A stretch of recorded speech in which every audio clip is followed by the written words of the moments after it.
Hi, my friends, sunny sunflowers and dancing daffodils.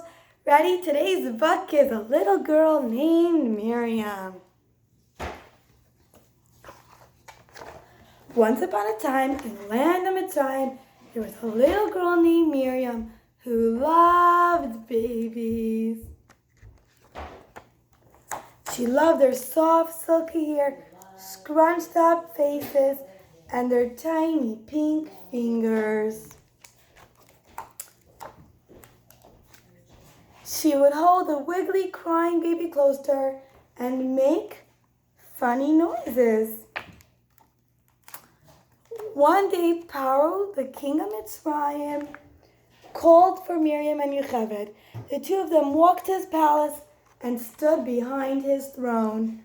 "I have decided," said Paro in a big, loud voice, "that you must stop taking care of newborn babies.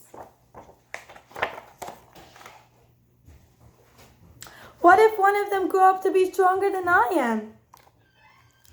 That was the meanest thing Miriam had ever heard. Even though Pari was so strong and she was just a little girl, Miriam knew that it was time to speak up. "That is wicked," she said to Pari. "Hashem will never let your plan succeed." Everyone was amazed that little Pua, with her soft voice, could be so brave. Of course, Miriam and her mother didn't listen to Pari at all. They continued to take good care of their babies, boys and girls.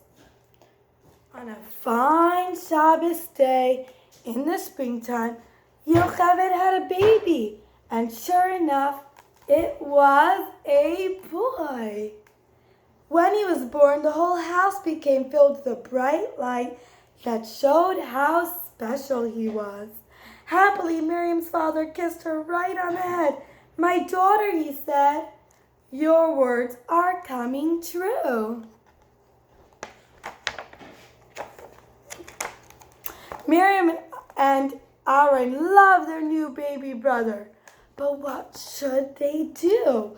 So Yocheved made a little basket. She spread out clay inside and sticky tar on the outside. Then Yocheved lay her precious baby inside the basket, walked down to the river, and placed the basket in the water. It floated safely on a nice river little boat.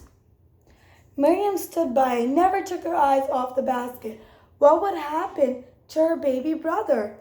Would he ever have the chance to lead all of the Jews out of Mitzrayim one day? Just then, Miriam saw Paro's daughter, the princess of Mitzrayim, coming down to the river with many helpers. "Look, a basket," said Paro's daughter. She stretched out her hand and reached the basket. Miriam watched as Paro's daughter lifted the crying baby out of the basket. Poor baby, he must really want his mother to feed him. Suddenly, the little girl named Miriam had a great idea. "Would you like me to go call a Jewish mother to feed the baby for you?" "Oh, yes," said the princess. "Please go." Filled with happiness, little Miriam ran faster and faster than she'd ever run before. She ran all the way home without stopping and called her very own mother. Yocheved was amazed that little Miriam could be so clever. Years later, the baby grew up to be Moshe Rabbeinu, who really did lead the Jews out of Mitzrayim. And it all started when little Miriam spoke up. That's a book called A Little Girl Named Miriam.